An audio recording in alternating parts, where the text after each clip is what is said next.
भीमसेन के द्वारा मारे गए 105 कीचक के भाई और कीचक और सहस्त्रों वीर सैनिक, पूरा श्मशान भूमि पट गई वीरों से। जैसे कोई जंगल को काट के गिरा दे, ऐसे सूरवीर पड़े हुए थे।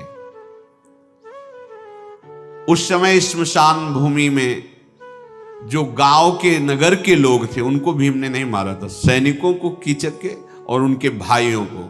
वो सब देखकर भाग पड़े, विस्मय में पड़ गए कि ये सैरंध्री के पति वास्तविक गंधर्व और बड़े बलवान हैं।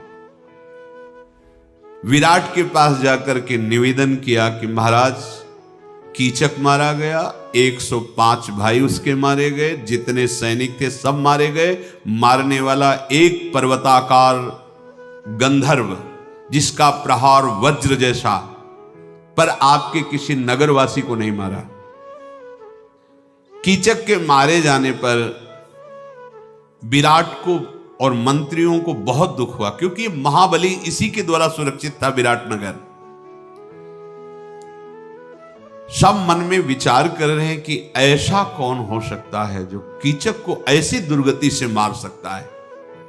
अब बात फैली विराटनगर में, विराटनगर से अन्य नगरों में, अन्य देशों से, सब पूरे विश्व में फैल गई। कीचक महाबली विराट का सेनापति साला ऐसी दुर्गति से मारा गया। दल के दल बैठकर यही बात करते कि नहीं नहीं, कोई ऐसा गंधर्व नहीं जो इस गति से मार सके। दुर्धर्ष वीर कीचक की इस मृत्यु का समाचार वायु की तरह सब जगह फैलने लगा। अज्ञातवास की अवस्था में पांडवों का पता लगाने के लिए बहुत से शास्त्रों की संख्या में गुप्तचर अलग अलग देशों में भेजे गए थे। वो ग्रामों में, राष्ट्र में, नगरों में, जंगलों में, ऋषियों के आश्रमों में गुप्त रूप से जानकारियां लेते हुए विचरण कर रहे थे। सब वापस पहुंचे, गिने हुए 2-4 दिन ही रह गए थे। सब सभा में पहुंचे, जहां भीष्म जी, कर्ण जी, कृपाचार्य जी, द्रोणाचार्य जी, दुर्योधन, ये सब बैठे हुए थे। अलग अलग देश प्रांतों से सब गुप्तचर वापस हुए। गुप्तचर बोले, महाराज दुर्योधन से हमने कोई देश नहीं बचा, कोई जंगल नहीं बचा, कोई आश्रम नहीं बचा, निर्जन गुफाएं, लताओं के समूह, गुल्म, कोई ऐसा नहीं बचा जहां मैंने ढूंढा ना हो। ऊंचे ऊंचे पर्वतों के शिखर, देश, जनसमूह के स्थान, शून्य स्थान, तराई के गांव, बाजार, नगर, कहीं भी पांडवों का पता नहीं लगा। आपका कल्याण है, क्योंकि आप पांडवों से ही तो भयभीत थे। मुझे ऐसा लगता है कि वो मृत्यु के गाल में समा गए। गुप्तचरों ने कहा, हमने रथियों में, हाथियों में, घोड़ों के बीच में सब जगह जा जा करके देखा, कहीं तो छुपे मिलेंगे, कहीं पता नहीं चला।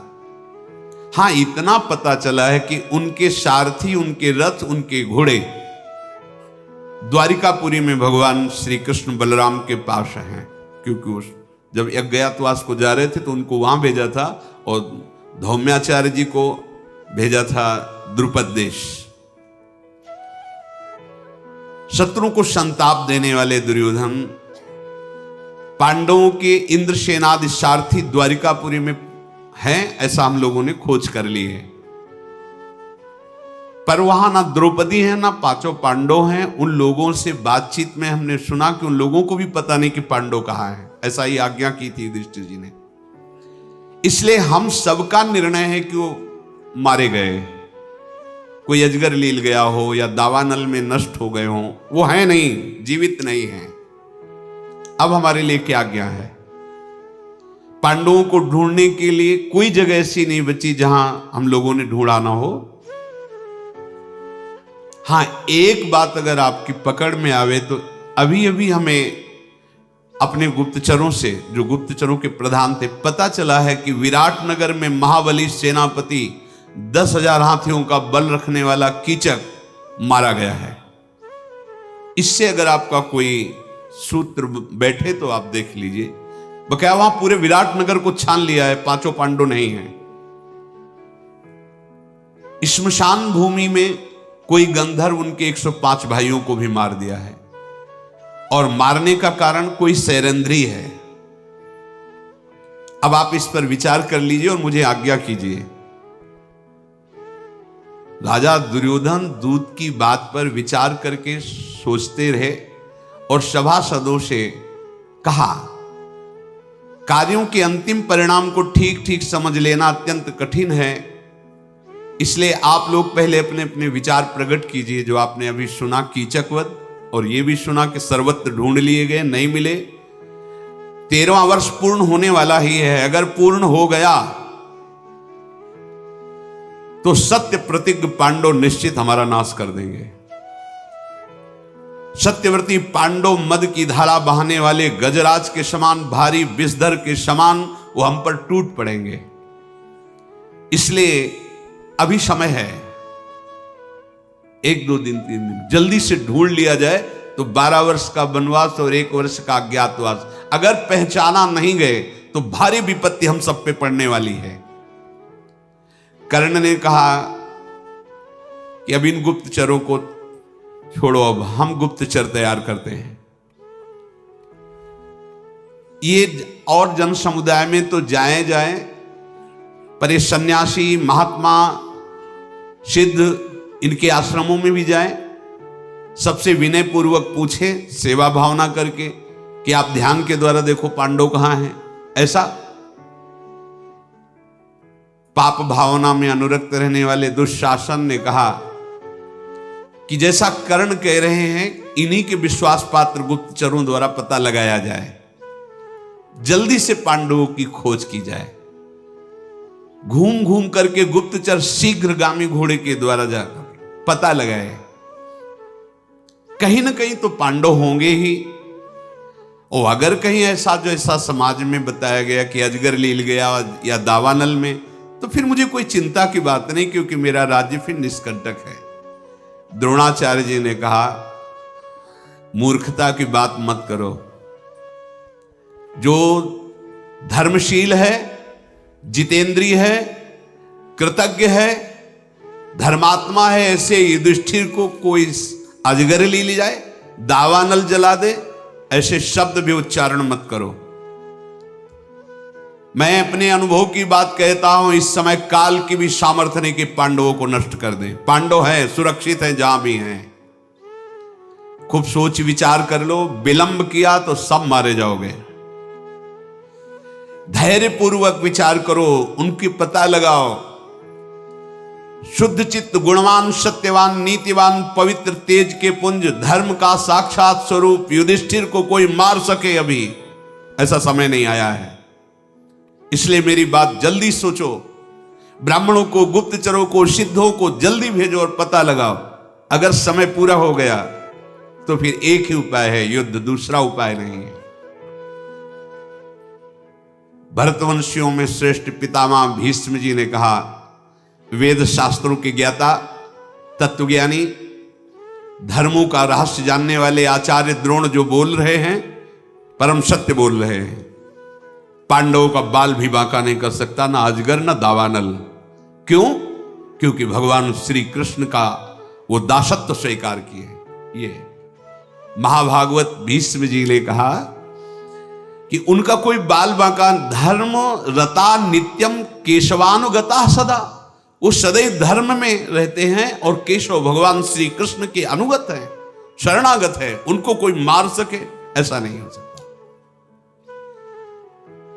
पांडव अपने धर्म और पराक्रम से सुरक्षित है, जल्दी खोज करो। 13वां वर्ष बीतने ही वाला है। तुम लोगों की जो धारणा बन रही है ना कि वो मारे गए, अजगर लील गया, ऐसा कुछ नहीं, पांडव सुरक्षित है। मैं पहचान बता रहा हूं, उस पहचान के अनुसार खोजो। जिस नगर में धर्मराज युधिष्ठिर विराजमान हैं, वहां सब धर्म का आचरण करने वाले दानशील, उदार, विनयी, लज्जाशील होंगे।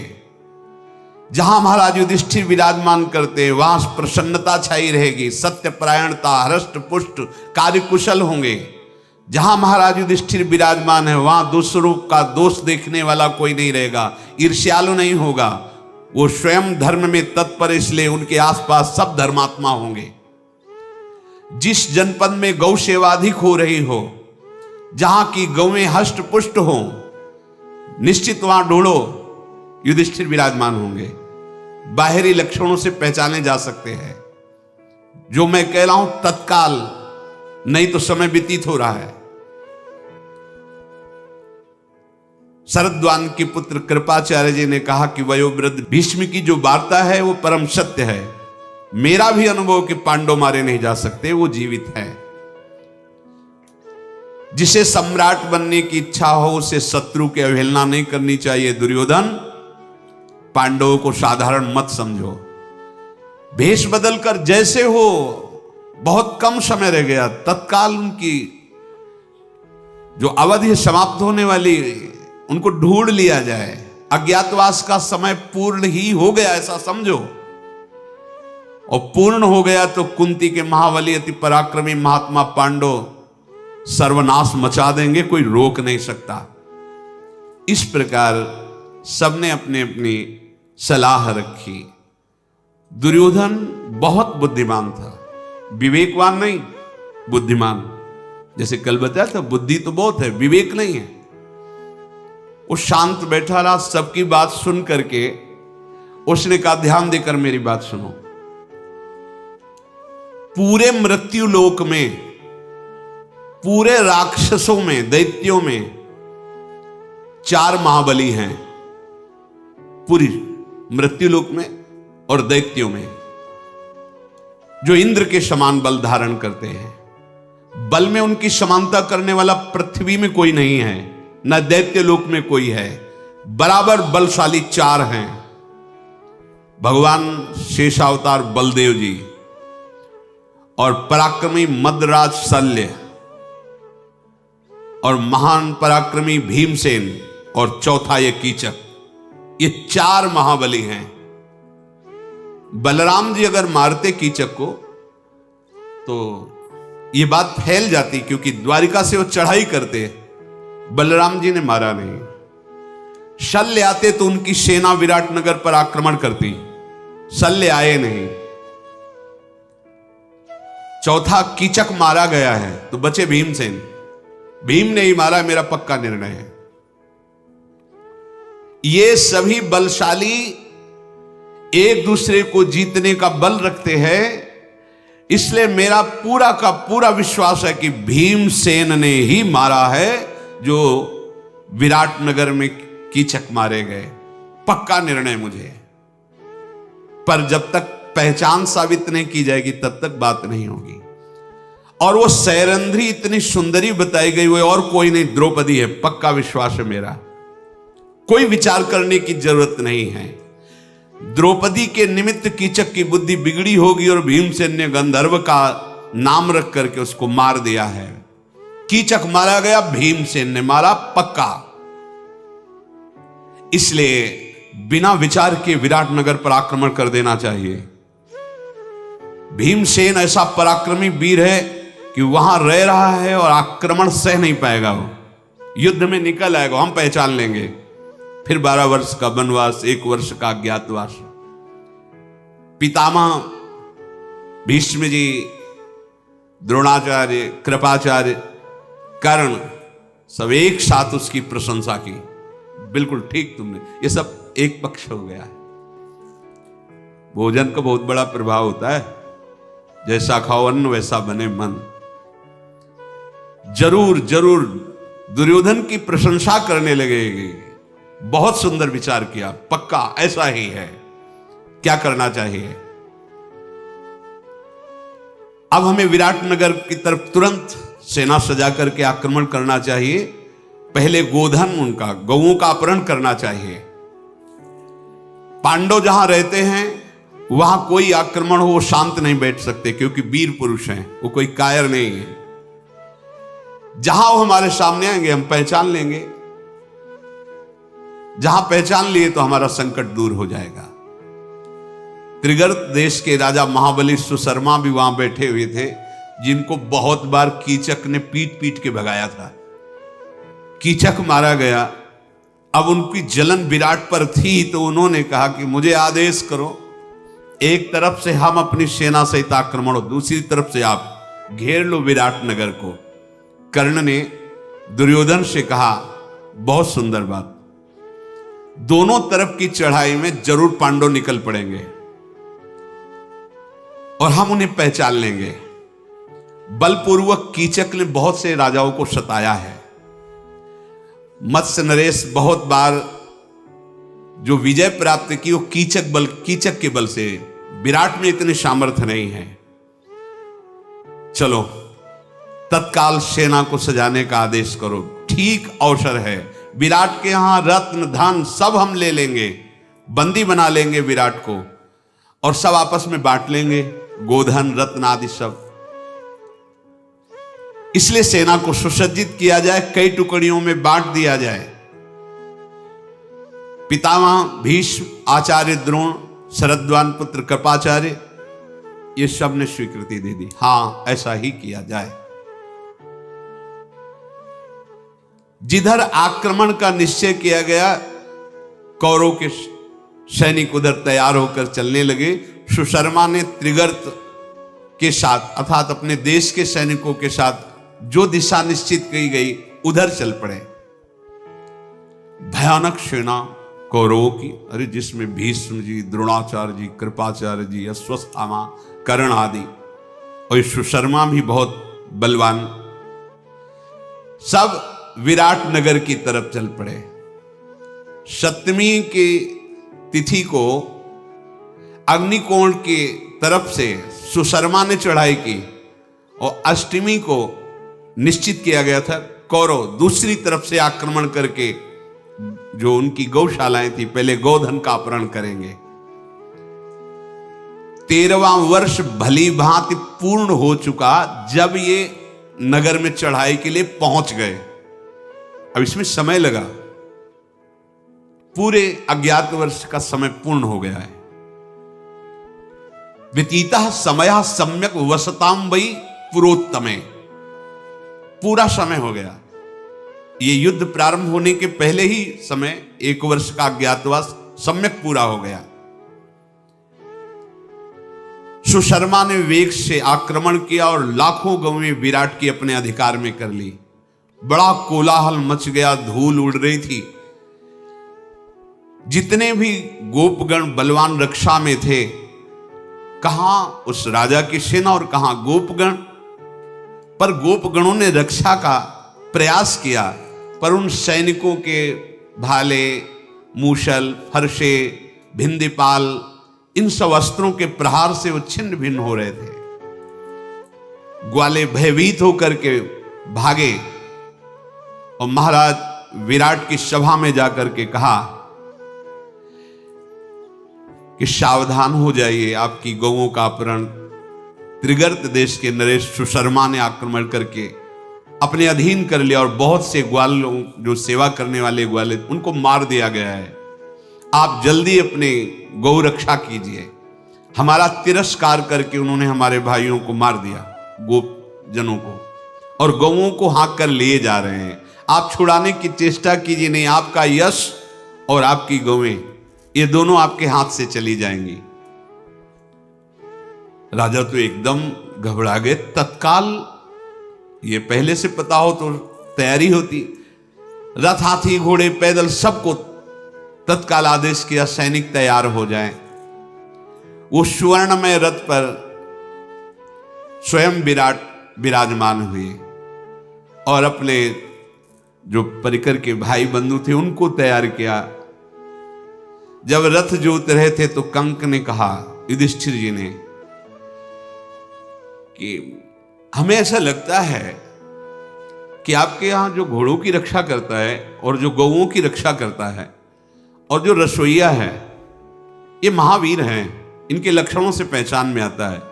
और महाराज, मैं 4 प्रकार के धनुर्वेद की प्रकांड जो पद्धतियां हैं उनका मैं ज्ञाता हूं, केवल पासे ही चलाना नहीं जानता हूं।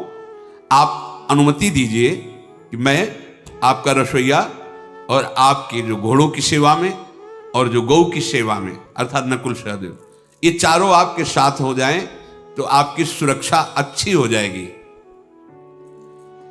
मत्स्यराज ने कहा कि पांसे चलाना और रसोई बनाना, गौ सेवा करना, शुभ सेवा अलग है, लेकिन युद्ध में वो महाराज आप चिंता मत करें। मैंने देखा है, क्योंकि मैं महाराज युधिष्ठिर के पास आत्मवत रहा हूं ना, तो ये लोग भी सेवा में ही थे वहां, क्योंकि सबने अपना परिचय दिया था। मैं युधिष्ठिर की गौ सेवा करता हूं, मैं अश्व सेवा करता हूं, मैं युधिष्ठिर का रसोईया हूं। तो कहा मुझे परिचय है। ये ऐसे बलशाली कि जहां ये खड़े होंगे वहां पराजय हो ही नहीं सकती। राजा ने कहा यदि तुम्हारी ऐसी परीक्षा की हुई बात है, तब तो जैसे रथ कवच हमने धारण किए वैसे आप लोग धारण कीजिए। अनायास महान पराक्रमी पांडवों ने नकुल, सहदेव, भीम और युधिष्ठिर ये तैयार हो गए। रथों पर बैठकर बड़ी प्रसन्नता से नगर से बाहर निकले। दिन ढलते ढलते घेर लिया जाकर सुशर्मा को, जो गौओं का अपहरण किए थे। महाबली भीमसेन की गदा के आगे कोई टिक थोड़ी रहा था, और युधिष्ठिर का भाला प्रसिद्ध था, कई कई सैनिकों को एक प्रहार में नष्ट कर देना। युद्ध महाराज विराट भी कोई साधारण नहीं, पर उस कोटि के बलवान नहीं जिस कोटि के पांडव बलवान हैं। युधिष्ठिर ने व्यूह रचना तत्काल की, अपने भाइयों की, नकुल, सहदेव, भीम, युधिष्ठिर, चारों ऐसे ढंग से और घेर लिया। और महाराज विराट रथ के द्वारा अपने सैनिकों के घेरे से रण कौशल दिखाते हुए त्रिगर्त के 500 रथी, 800 घुड़सवार, 5 महारथी मारकर गिरा दिए और सुशर्मा पर धावा किया। विराट ने सुशर्मा पर प्रहार किया। सुशर्मा रणोन्मत्त होकर के विराट को बाणों से बींधने लगा। महाराज युधिष्ठिर ने देखा कि विराट तो घिर रहे हैं। सुशर्मा ने विराट की सेना को मथ करके विराट के घोड़ों को मार दिया, सारथी को मार दिया और दौड़ करके विराट को बंदी बना लिया। भयभीत हो गए विराट।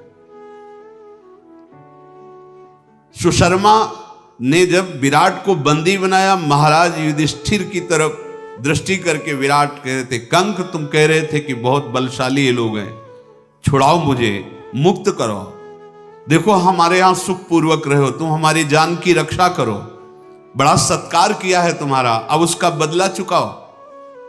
युधिष्ठिर ने कहा शांत रहिए, आप धैर्य धारण कीजिए। महाबली भीमसेन से कहा, भीम जल्दी छुड़ाओ सुशर्मा से विराट को, कहीं ऐसा ना हो कि मृत्यु दंड दे दे।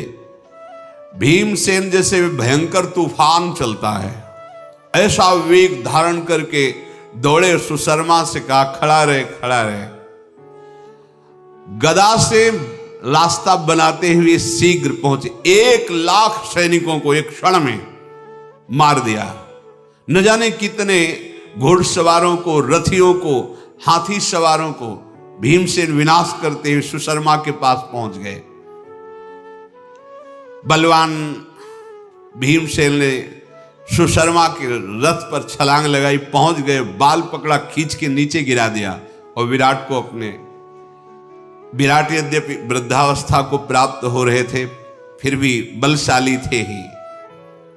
भीमसेन के अंक में विराट विराजमान, और कहा भीमसेन तुम चिंता मत करो, देखो अभी ये सब भागते हैं पीठ दिखा के। सुशर्मा के बाल पकड़ करके बलपूर्वक घसीट करके महाराज युधिष्ठिर के पास लाए और कहा आदेश करो इसका अभी सर उतार दें। सुशर्मा तो भयभीत हो गया, चिल्ला चिल्ला के रोने लगा, ये हमारी इच्छा नहीं थी पर दुर्योधन ने मुझे भेजा है। गला दबा के कहा भीमसेन ने सुशर्मा का कि अब दुर्योधन सहित तू भी यमराज के पास जाएगा, वहीं तू जाके सलाह करना। युधिष्ठिर जी बड़े दयालु है, युधिष्ठिर जी। युधिष्ठिर जी नहीं नहीं नहीं, इसको मारो मत, नहीं नहीं मारो मत। कहा आप जहां होता है वहां आप छोड़ देते हो, वही बाद में अपने लिए काल बनता है। जयद्रथ को छुड़वा दिया था मुंडन करवा के, वही तपस्या करके भगवान शंकर से वरदान मांगा था, एक दिन में पांडवों पर विजय प्राप्त का, अर्जुन को छोड़ के। अब इधर तो ये पता नहीं था कि दुर्योधन भी चढ़ाई कर रहे हैं, यहां आनंद पूर्वक रात्रि व्यतीत कर रहे हैं। अब दिन में चलेंगे, और दूतों से कहा कि नगर में जा कह दो विजय सी प्राप्त हुई है, बड़े उत्सव मनाए जाएं। इधर दुर्योधन, क्योंकि सप्तमी को ये युद्ध, सुशर्मा और अष्टमी को उनका था, वो पूरे द्रोणाचार्य, भीष्म पितामह, बड़े बड़े महापुरुष, अरबों की संख्या में सब। एक दूत भाग करके आया और कहा कि लाखों गौओं को अधीन बनाते हुए कौरव सेना विराट नगर की तरफ बढ़ रही है, और ये सब पांडव, नकुल सहदेव, भीम, युधिष्ठिर, विराट और सेना, ये त्रिगर्त सुशर्मा की सेना को परास्त करके उधर ही पड़ाव डाले हुए, नगर में नहीं है। भाग करके नगर में आया तो राजकुमार उत्तर केवल नगर की रक्षा में थे, और ये बहुत ही सुकुमार तत्व समझो, बहुत ही सुकुमार थे। ज्यादातर ये महल में ही रहते थे, दास दासियां और पत्नियां उनके बीच में हंसी मजाक हो, ऐसे रहना, और अपनी बड़ाई मारते रहते थे। इस बीच में तो ग्वाला भाग करके आया और उसने कहा, राजभवन में जाकर के देखा, वहां तो युद्ध हो रहे हैं और ये विनोद कर रहे हैं अपनी स्त्रियों से, दासियों से, ऐसे बैठे हंसी मजाक। महाराज की जय हो। उत्तर से, उत्तर ने कहा, हाँ क्या सूचना लाए हो? बोले, उधर तुम्हारे पिता युद्ध में, इधर कौरवों की सेना आ चुकी है और आपके गोधन का अपहरण करके विराट नगर की तरफ बढ़ रही। राजकुमार, आप तो महाबली है ना? उसने कहा, हाँ महाबली तो हूं ही। तो बोले, आप कौरवों की सेना को रोकिए, चल के परास्त कीजिए, चल करके आप अपने गोधन को छुड़ाइए और नगर की रक्षा के लिए।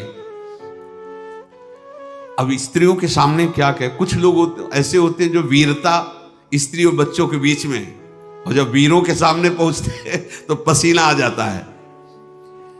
उन्होंने कहा कि युद्ध तो मैं कर सकता हूं कौरवों से, भीष्म से भी कर सकता हूं, मैं सुयोग्य हूं, इस समय मैं राष्ट्र का स्वामी हूं, क्योंकि महाराज युद्ध में गए तो पूरा अधिकार मेरे हाथ में है। अगर मेरे पास कोई उत्तम सारथी होता तो मैं अर्जुन जैसी वीरता दिखा सकता था। तो सैरंध्री द्रौपदी जी वही थी, देखा है थे और कहा, अर्जुन जैसी वीरता दिखा सकते? बोले, सैरंध्री तो तुम हमें छोटा मोटा वीर समझती हो?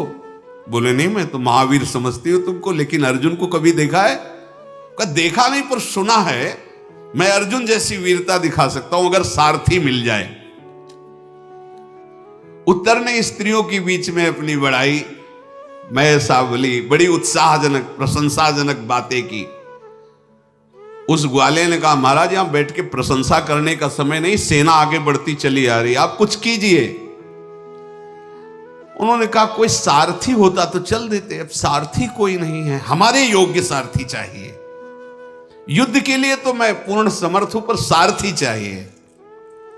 जैसे वज्रधारी इंद्र दानवों को भयभीत करते हैं, वैसे मैं शांतनु नंदन भीष्म को, दुर्योधन को, द्रोणाचार्य को, कर्ण को, अश्वत्थामा को, सबको भयभीत कर दूंगा। बृहन्नला दूर खड़ी थी, हंस रही थी देख देख के कि अभी देखा नहीं होगा तुमने भीष्म आदि को, इसलिए ऐसा मेरे सामने क्या 2 मुहूर्त में सबको परास्त कर दूंगा। जब ऐसी वो डींग हाक रहे थे तो सैरंध्री नजदीक आई और कहा, राजकुमार आपकी बातें सुन के तो आपको ऐसा लगता है विश्व के अद्वितीय वीर आप हैं। हां, तुम्हें कोई संशय? तो बोले, आप कुछ वीरता भी तो दिखाइए ना, बार बार ग्वाला कह रहा है कौरववंशी है, सारथी नहीं है कोई, इसलिए नाचना ना आता हो तो बोले, आंगन टेढ़ा है इसलिए मैं नाच नहीं सकता, वैसे तो मैं बहुत अच्छा नाच लेता हूं। हाँ, सैरेंद्र ने कहा, सारथी की व्यवस्था मैं कर दूं, जो खांडो प्रस्थ को जलाने वाले गांडीव धनुषधारी अर्जुन हैं, उसी के बल से खांडो प्रस्थ जला, ऐसा सारथी कौन है? अपने घर में रहने वाली बृहन्नला, ये सारथी बोलेगी। राजकुमारियों को नचाती ये सारथी। मान लो द्रौपदी ने कहा, जो शैलेंद्री थी, मान लो कि साक्षात अर्जुन ही है, ऐसी कला इसमें है। अगर ऐसा है तो देख लो प्रयास करके, राजी हो। अब तो डर लगने लगा कि सारथी भी मिल रहा है। जिन दिनों अर्जुन की सहायता भगवान श्री कृष्ण दावानल रूप महान खांडोवन को जलाया, तो यही थे प्रधान, यही थे जिसे बृहन्नला समझ रहे हो, यही सारथी थे। उत्तर ने कहा, वैसे इसको सारथी बनाना तो मुझे शोभा नहीं देगा कि एक नपुंसक सारथी हो, पर अगर तुम्हें अनुभव है ऐसा तो तुम देख लो, बात करो। द्रौपदी ने कहा, हमारी तो बात हो गई है, क्योंकि हम वहां थी जब महाराज युधिष्ठिर के यहां ये सारथी थे ना, तो वहां मैं सेवा में रहती, मैंने देखा है इनका बल। आप आदेश करो, तैयार करें इन्हें। उत्तर ने कहा, तो फिर भी मेरा बल देख लेना, अगर सारथी मिल गया तो कौरव हार गए निसंदेह। शैलेंद्री ने कहा कि अपनी बहन से बोलो कि जाके प्रार्थना करे बृहन्नला से। तो उत्तर ने उत्तरा से कहा, बहन तुम जाओ और प्रार्थना करो कि वो हमारी सारथी बन जाए। उत्तरा नजदीक गई और अर्जुन से प्रेम पूर्वक बोली, बृहन्नले, हमारे राष्ट्र में बड़ा संकट उपस्थित हो चुका है। पिताजी दूसरी दिशा में युद्ध में हैं और कौरव पक्ष बहुत बलवान आक्रमण करते, और मेरे भैया बड़े वीर हैं, आप उनकी सारथी बन जाएंगे बस थोड़े दिन के लिए। अभी उनका सारथी नहीं है, इसलिए वो ऐसा कह रहे हैं। बृहन्नले, अगर सारथी बन गई तो युद्ध कला में मेरे भैया कितने प्रवीण ये तुम देख लोगी। उत्तरा ने कहा, सुना है तुम अर्जुन के सारथी रहे हो। होगा, हाँ मैं सारथी रहा हूं, तुम्हारी इच्छा ऐसी है तो ठीक है, मैं स्वीकार करता हूं। राजकुमार तैयार हो, तुम कवच बांधो, धनुष लो, और मैं सारथी के पद पे बैठता हूं। घोड़ों की लगाम संभाली, बैठ गए। अब वो तो सर्वगुण संपन्न साक्षात गांडीव धनुषधारी अर्जुन है। देर नहीं लगा, सामने पहुंचा दिया। वो खड़े होके जे ही देखा भीड़ तो कांपने लगे, पसीना आ गया, बैठ गए और कहा, बृहन्नला देखो, हम स्त्रियों के बीच में तो बोल के आ गए, मेरी सामर्थ्य नहीं कि मैं खड़ा रह सकूं। अरे बोले, महाराज आप तो बड़ी वीरता की बातें कर रहे थे, अभी तो हमने परिचय ही नहीं दिया। देखो वो श्वेत वस्त्र धारण जो किए हुए खड़े हैं, वो कुरुवंश के पूजनीय भीष्म पितामह हैं, वो द्रोणाचार्य है। विराट कुमार ऐसे ऐसे बता रहे, और वो कूदे रथ से भाग पड़े। जब पीछे मुड़ के देखा तो है ही नहीं, दौड़ करके उन लोगों पे चोटी संभाली, साड़ी कमर में बांधी, दौड़ करके पकड़ करके लाए और कहा, ये वीरों को शोभा देता है, तुम क्या जाके महल में बात करोगे। बोले, मुझे जीवित रहना है, मुझे मरना नहीं है ऐसे महावीरों से। देखो तुमने प्रतिज्ञा की है, तुम्हें जाने तो दूंगा नहीं, युद्ध करना पड़ेगा तुम्हें, क्योंकि मैं जिसका सारथी बनता हूं उसको कभी परास्त का मुख नहीं देखना पड़ता, पराजय का। गौओं को बिना वापस लौटाए और इन सब कौरवों को परास्त किए बिना हम तुम्हें जाने नहीं देंगे।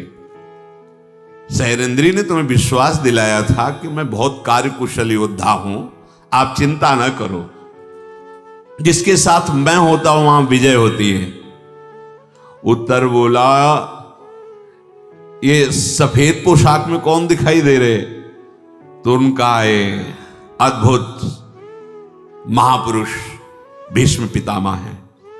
आयों का मत्स्य देश की तरफ रथ मोड़ो, इनको तो देखा नहीं जा रहा, ऐसे दुर्धर्ष दिखाई दे रहे।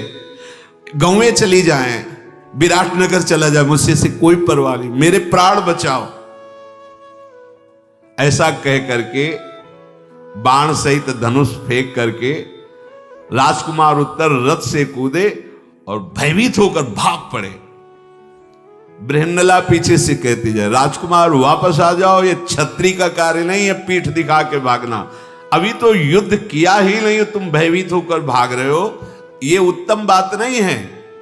ऐसा कहकर कुंती नंदन अर्जुन रथ से कूद पड़े और दौड़ करके बड़ी शीघ्रता से राजकुमार को पकड़ा, अपनी अजानबाहु लंबी लंबी भुजाओं में बांध लिया और कहा तुम्हें जाने नहीं देंगे, तुम्हें युद्ध करना होगा।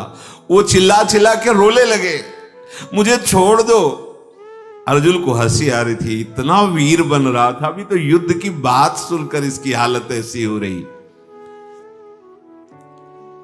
अर्जुन की जब छाती से लगा, जब अर्जुन ने ऐसे तब उनको लगा कि ये मेरे हृदय में एक अपार बल सा आ रहा है, जैसे राख में छिपी हुई आग, ऐसे ही ये बृहन्नला के भेष में कोई तेजस्वी महापुरुष है।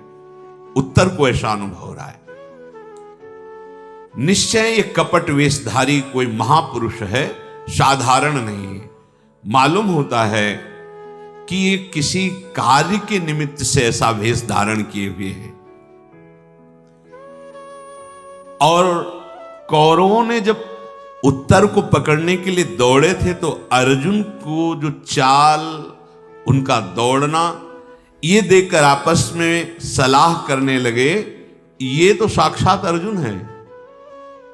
निश्चय निश्चय ये जो राजकुमार उत्तम को अपनी बाहों में भरे हुए ये गांडीव धनुषधारी अर्जुन है। सैनिकों ने कहा कि जैसा श्री कृष्ण का बल, बलराम का बल संग्राम भूमि में होता है, ऐसे ही ये जो नपुंसक का वेश धारण किए हुए हैं, इनकी बाहुओं में दिखाई दे रहा है, पक्का ये अर्जुन है। अर्जुन ने ऐसे उत्तर को पकड़े हुए और एक हाथ से उसके बाल पकड़े हुए थे, लाए रथ पे बैठाला।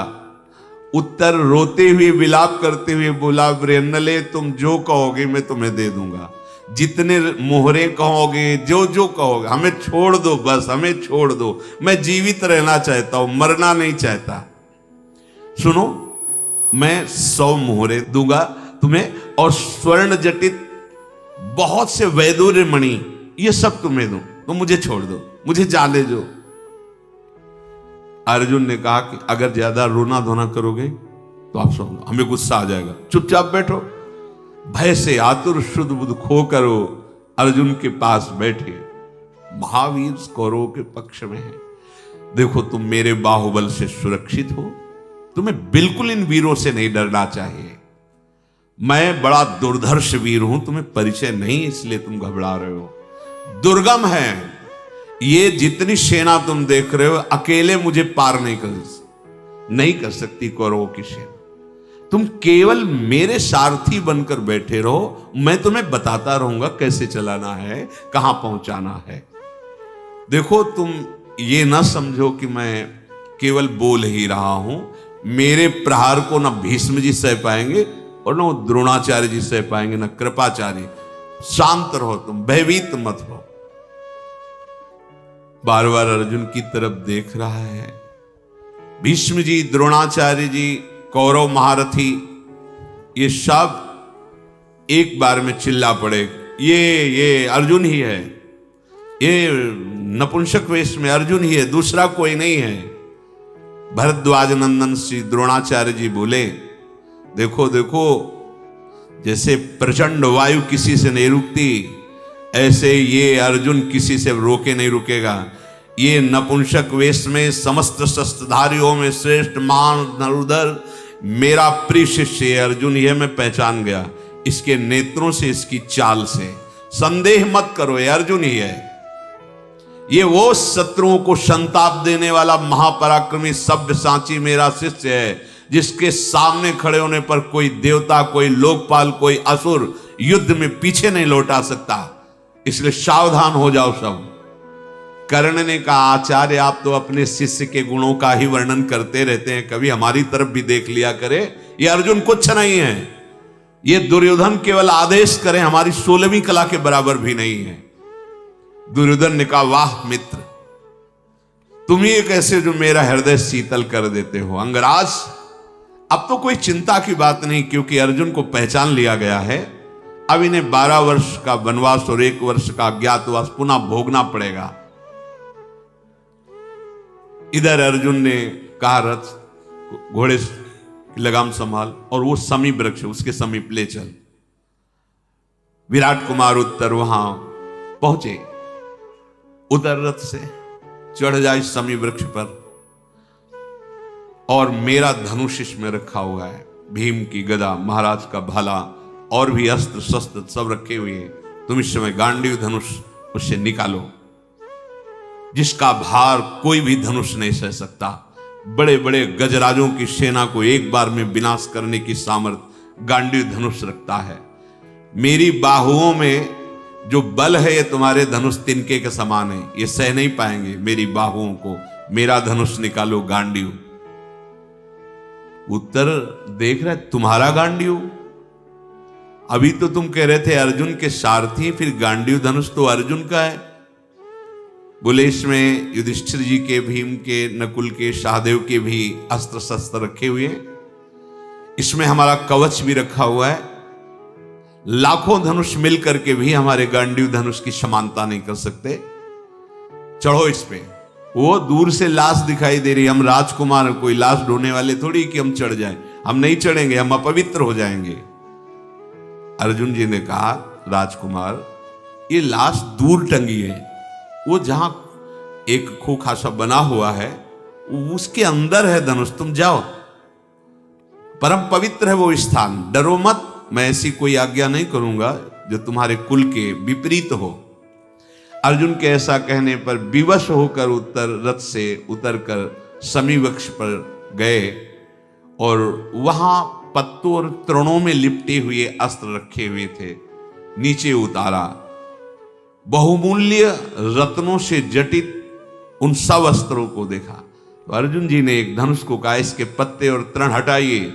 जे ही हटाया तो ऐसे प्रकाशित हुआ मानो आग साक्षात मूर्तिमान तेजो रूप होकर। तेषाम विमुच्य मानानाम धनुषा मर्क वर्चसाम विनिश्चेरु प्रभा दिव्या ग्रहाणा मुद इश्वे। बोले, ऐसा खोलने पर तेज प्रकट हुआ मानो समस्त ग्रह, सूर्य आदि तेज एक साथ प्रकाशित हो गए हो। गांडीव धनुष। उत्तर के नेत्र चकाचौंध हो गए। उन्होंने कहा, ये किसका धनुष है, इतना दिव्य, इतना चमकीला और इतना वजनदार? ये किस यशस्वी वीर का धनुष है, इसका नाम क्या है? बृहन्नले, जो मैं पूछ रहा हूं ठीक ठीक उत्तर दीजिए। अर्जुन ने कहा, राजकुमार अब सुनो, इस धनुष का नाम गांडीव है और ये जिसके हाथ में होता है उसका नाम अर्जुन, और काल से भी युद्ध करने की सामर्थ्य रखता है अर्जुन। ये मेरे पास ही सदैव रहता था। कुछ समय के लिए, अज्ञात समय व्यतीत करने के लिए मैंने इसमें रख दिया था। ये देवताओं पर भी विजय अकेला प्राप्त कर सकता है, ऐसा ये धनुष है। विराट पुत्र, जिस समय मैं अपने दिव्य बाणों का संधान इस पर करता हूं, फिर कोई सामने टिक नहीं सकता। युद्ध में शत्रुओं पर आघात करना और शत्रुओं की बाण वर्षा को काटना गांडीव का सहज स्वभाव है। देखो, ये महात्मा युधिष्ठिर का अस्त्र, ये भीम का अस्त्र है, ये नकुल का, सहदेव का अस्त्रों का परिचय दिया। अर्जुन ने कहा, राजकुमार, अब तुम समझ गए हो मैं गांडीव धनुषधारी अर्जुन हूं, और जानना चाहते हो तो महाराज की सभा में जो कंक बन के विराजमान हो हमारे बड़े भ्राता धर्मराज युधिष्ठिर हैं। तुम्हारे यहां जो रसोईया बल्लभ है वही महाबलशाली भीमसेन है, जो तुम्हारे पिता के यहां रसोई का काम कर रहे हैं। अश्वों की देखभाल करने वाले ग्रंथिक नाम से मेरे भ्राता नकुल हैं, और गौशाला के अध्यक्ष तंतिपाल नाम से मेरे भ्राता सहदेव हैं। हम पांचों पांडव, और सैरेंद्री जो तुम्हारे मां के यहां दासी रूप से रह रही, वो महान द्रौपदी है जिसके कारण कीचक मारे गए। उत्तर कूद पड़ा रथ से, साष्टांग दंडवत किया और कहा कि मुझे क्षमा करना, मैंने आपको बार बार बृहन्नला कह के संबोधन, आप तो हमारे गुरुदेव के समान पूज्य हैं, मुझे विश्वास नहीं हो रहा कि आप बृहन्नला बनकर के मेरे महल में राजकुमारियों को नचाते गए।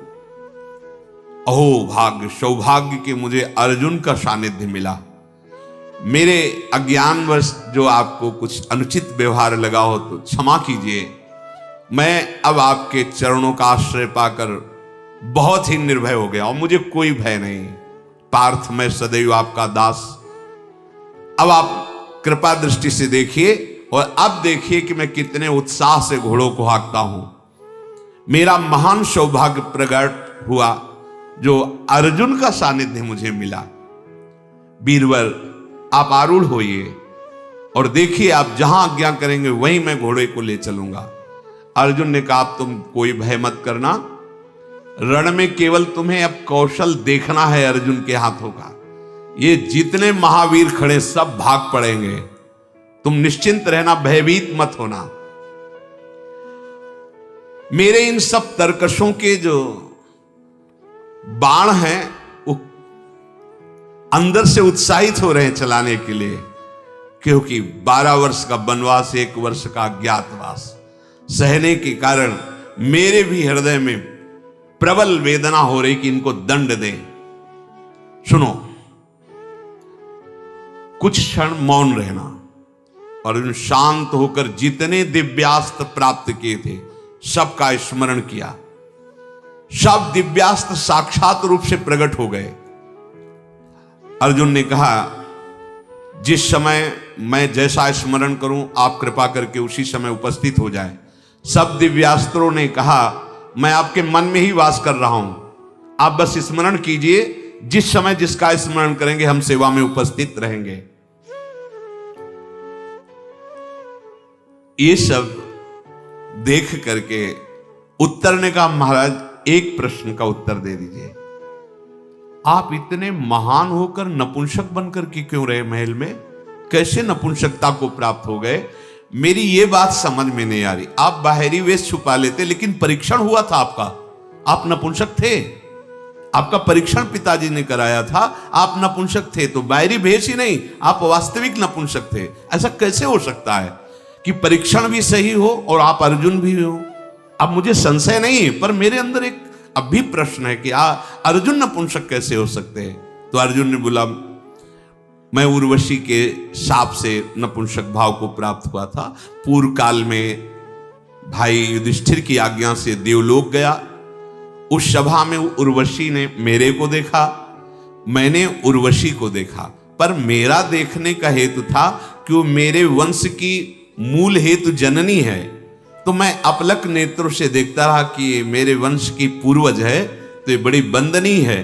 पर उसको ऐसा लगा कि मैं काम भाव से देख रहा हूं, इसलिए देवराज इंद्र ने प्रेरणा करके हमारे पास भेजा। तो हमने उनसे कहा कि कुंती माता के समान आप पवित्र हैं हमारे लिए, हम कभी ऐसी भावना से स्वीकार नहीं कर सकते। तो वो हमें नाराज होकर शाप दे दिया कि जा नपुंसक हो जा। पर देवराज इंद्र ने उस शाप को 1 वर्ष के लिए सीमित कर दिया, जो अज्ञातवास में तुम्हारे महलों में व्यतीत हुआ। अब देखो मैं पूर्ण स्वस्थ हो गया हूं, शाप खत्म हो चुका है। राजकुमार, तुम्हें मालूम होना चाहिए कि अब मैं अपने स्वरूप को प्राप्त हो चुका हूं। महापराक्रमी अर्जुन ने हाथों से वो जो चूड़ियां आदि पहने थे निकाल के फेंक दिया और दस्ताने पहने गांडीव धनुष संचालन के लिए। अपने घुंघराले केशों को बांधा और कहा कि तुम शीघ्र रथ को आगे बढ़ाओ। धनुष की टंकार प्रत्यंचा चढ़ाकर जे ही टंकार की गांडीव की, तो ऐसा लगा मानो 2 हिमालय आपस में टकरा गए हो। भयानक शब्द पृथ्वी को विदीर्ण करता हुआ कौरव की सभा के जितने घोड़े थे घुटने टेक दिए। कौरव पक्ष के जो रथियों में बड़े बड़े महारथी, बड़े बलवान अश्व जोते हुए थे, जे ही गांडीव की टंकार की ऐसी भयंकर टंकार थी, घुटने टेक दिए। सब महारथियों के होश उड़ गए। उत्तर घबरा रहा है, उत्तर से कात चढ़ और ये ध्वजा हटा अपनी, सिंह की ध्वजा, जा समी वृक्ष के समीप सम्मान से रख दे। और अर्जुन ने चिंतन किया अपनी ध्वजा का, तो ये बहुत अट्टहास करते हुए वीर महाबली हनुमान जी जिस पर विराजमान, वो कपित ध्वजा करके रथ पे विराजमान हो गई। जे भी कपित ध्वज विराजमान हुआ, अर्जुन ने कहा घोड़े और नजदीक ले चलो। महाबली अर्जुन अपने देवदत्त नामक शंख को जे ही बजाया तो सबके रोंगटे खड़े हुए। ऐसा भयानक शंखनाद, वेगशाली घोड़े थरथराने लगे। द्रोणाचार्य जी प्रसन्न हुए, बोले अब समझ में आया, ये गांडीव की टंकार और ये शंख की गर्जना मेरे शिष्य अर्जुन की है। यद्यपि विपक्ष में है पर प्रसन्नता हो रही है। उत्तर घबरा गया, उसने कहा अब दोबारा शंख मत बजाना, ने हमारे हृदय की गति रुक जाएगी। इतनी जोर का शंखनाद, हमने रणभेरिया सुनी है, हाथियों की चिघाड़ सुनी है, शंखनाद भी सुने, पर ऐसा शंखनाद हमने कभी नहीं सुना। ये तो बहुत, और जैसा शंखनाद वैसे हनुमान जी की गर्जना।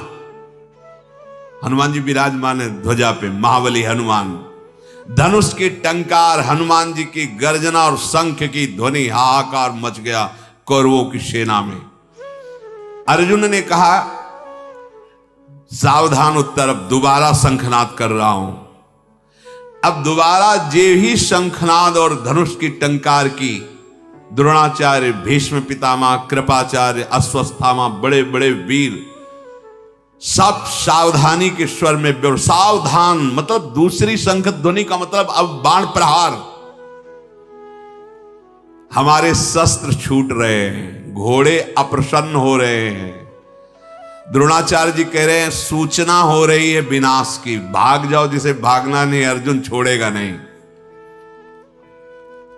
दुर्योधन ने कहा कि आपके मुख से शोभा नहीं देता आचार्य द्रोण, एक अकेला अर्जुन और इतने सब महारथी, कैसी बात आप कह रहे हो।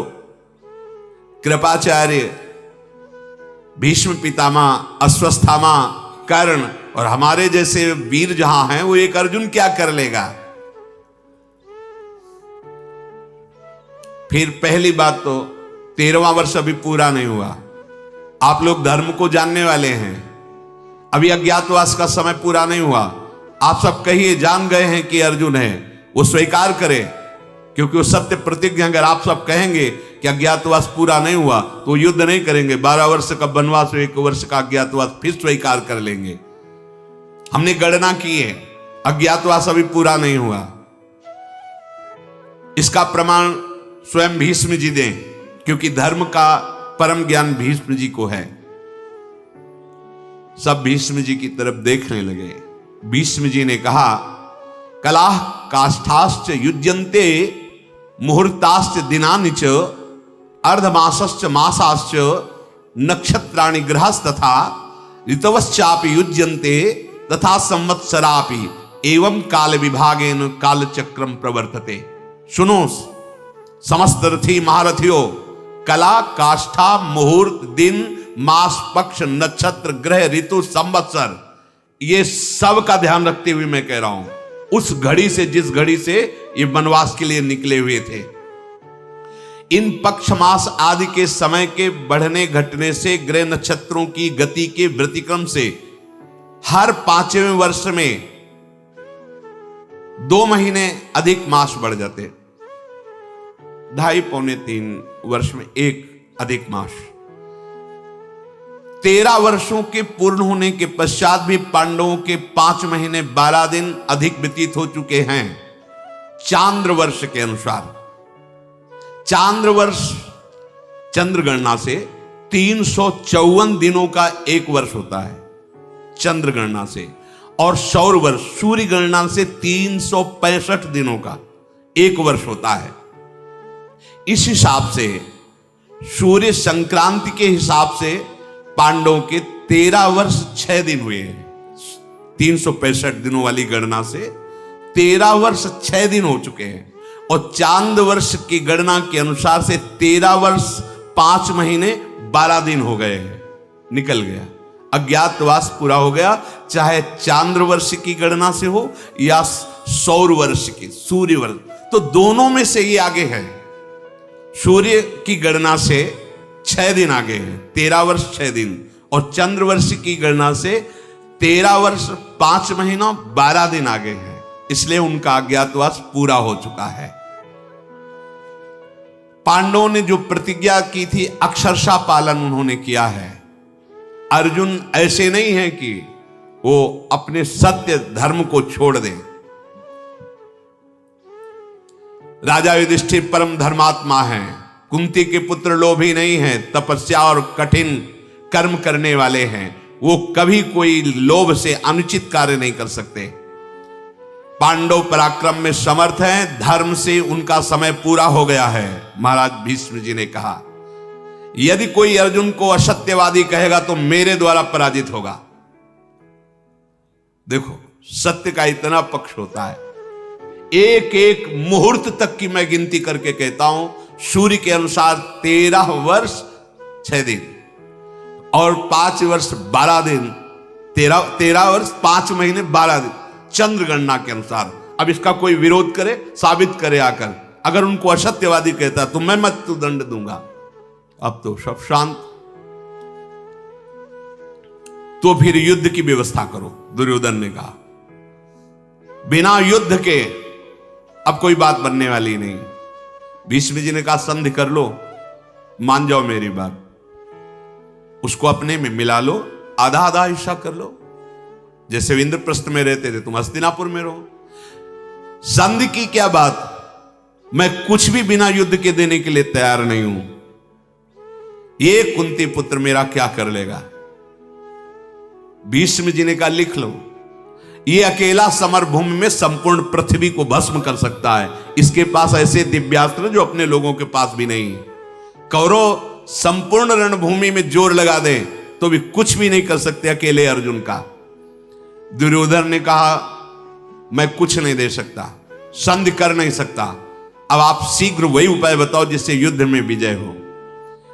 भीष्म जी ने कहा, अगर युद्ध ही करना चाहते हो तो मेरी बात सुनो, तुम हमारे राजा हो, 1/4 हिस्सा सेना का लेके चलो हस्तिनापुर, यहां टिको मत।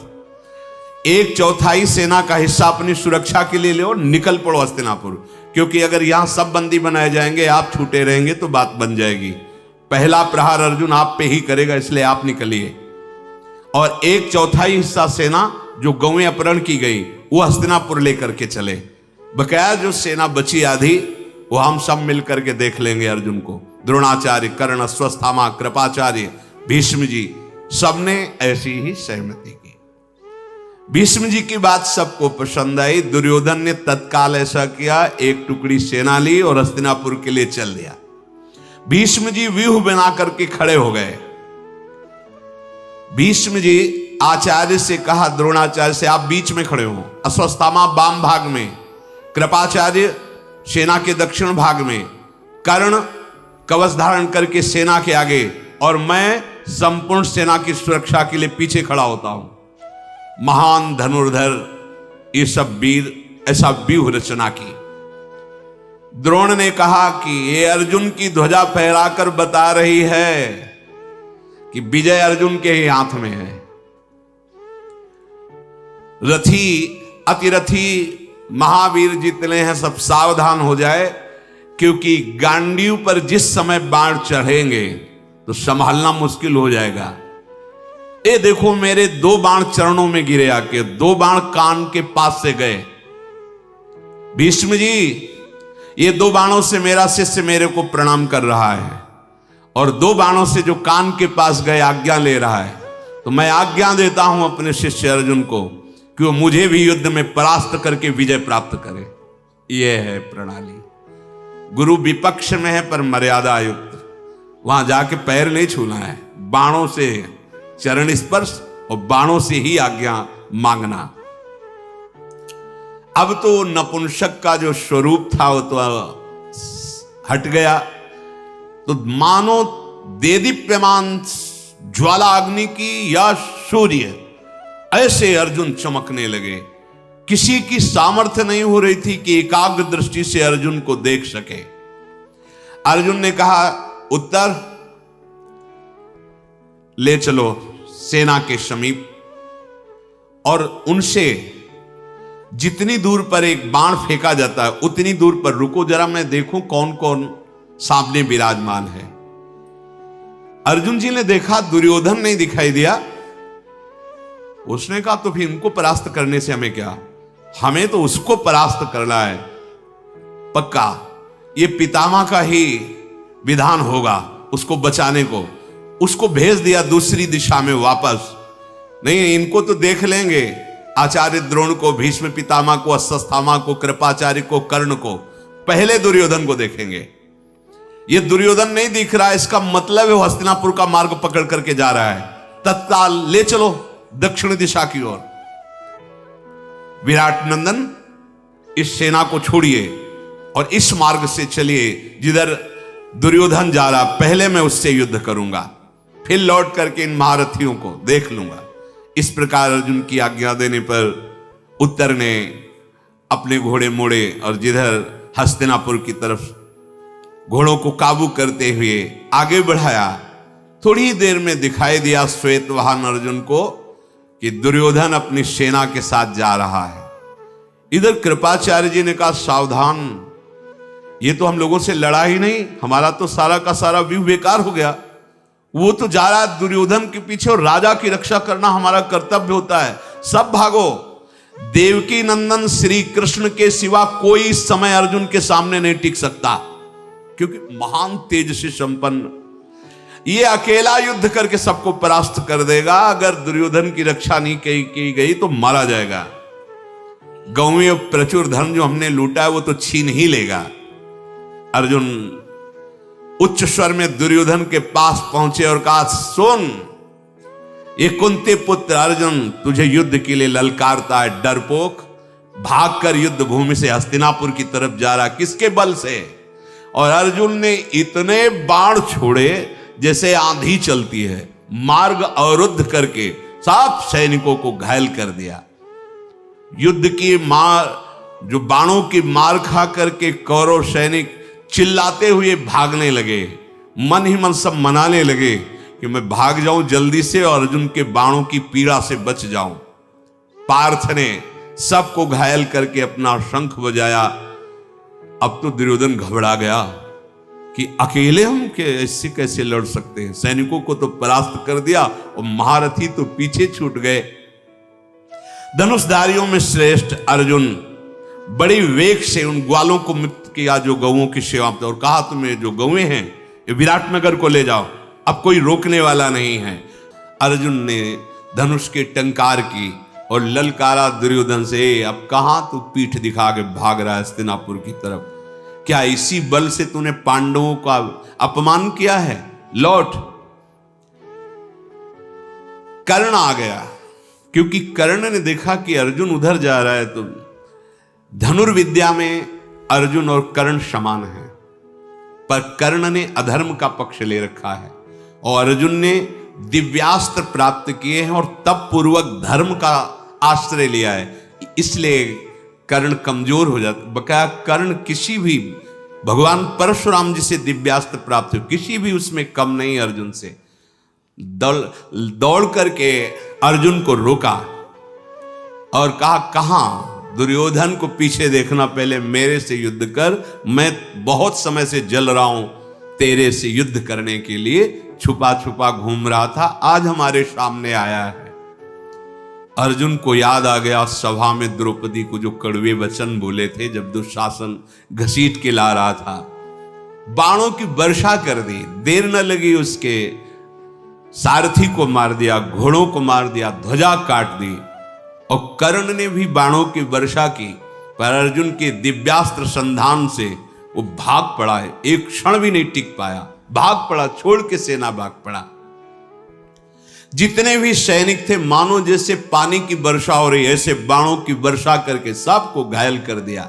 गौएं छुड़ा ली और जो गोपगढ़ गौओं की रक्षा में थे उनको भी मुक्त किया दासत्व से और कहा, जाओ ये विराटनगर की ओर गौवें लेकर तुम जाओ।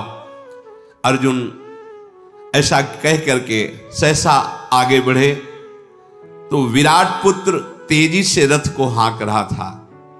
धनंजय की बाणों की मार से जो दुर्योधन के आसपास सैनिक थे वो सब नष्ट होते चले जा रहे थे।